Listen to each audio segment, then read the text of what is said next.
Théâtre de la Ville est par définition un lieu international et pluridisciplinaire. C'est le théâtre qui a abrité la compagnie de Pina Bausch pendant plus de 30 ans. Toutes les créations de Pina ont été jouées en première mondiale pendant ces 30 dernières années. C'est le théâtre qui a accompagné Anne-Theresa de Kessmaker, très grande artiste belge de la danse chorégraphique européenne, pendant plus de 35 ans également. C'est le théâtre où Patrice Chéreau a pu présenter aussi des pièces très importantes dans son répertoire, comme metteur en scène. C'est le théâtre aussi qui a abrité Lucian Pintillier quand il s'est exilé de Roumanie pour des raisons politiques et qu'il est venu en France, et ça a été sa maison pendant plus de 10 ans, puisqu'il a pu y créer tous les ans un spectacle. Donc c'est une des maisons les plus ouvertes en France aux artistes du monde.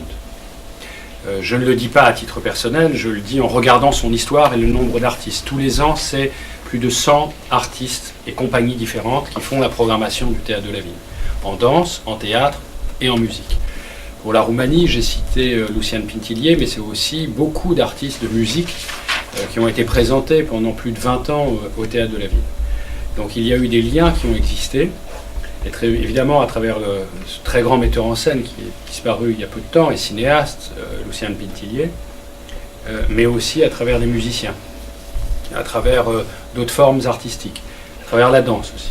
Donc je suis très heureux aujourd'hui de pouvoir collaborer je dirais, ce qui doit se passer dans le cadre de cette saison, mais aussi aux initiatives d'avenir que nous pourrons construire ensemble avec des partenaires comme le Festival de Sibiu, que je connais bien, Constantin Kiriac et d'autres, avec qui nous avons déjà engagé une relation depuis longtemps et avec qui nous discutons de la question européenne aujourd'hui.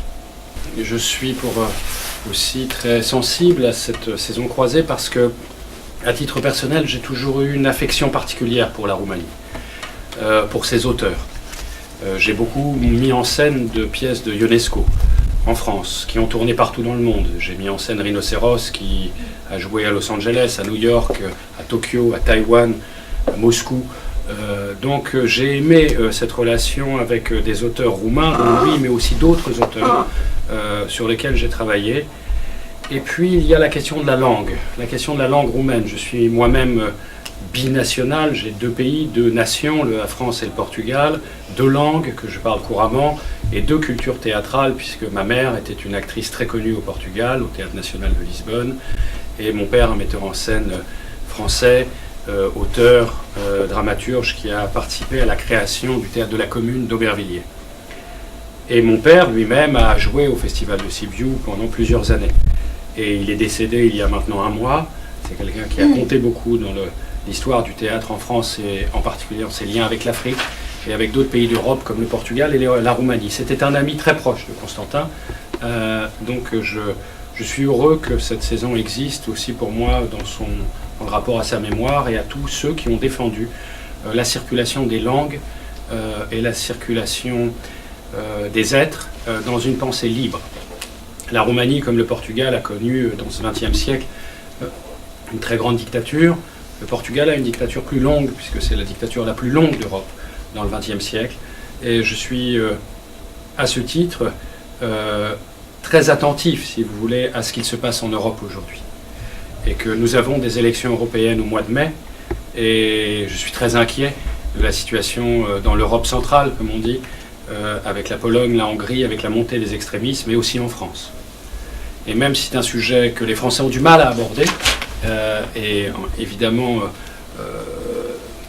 je dirais que chacun a du mal à élaborer mentalement, mais je crois qu'aujourd'hui, le lien entre les arts, pour défendre une Europe de la culture, et pas seulement une Europe économique qui semble échouer aux yeux de beaucoup, est plus qu'urgent.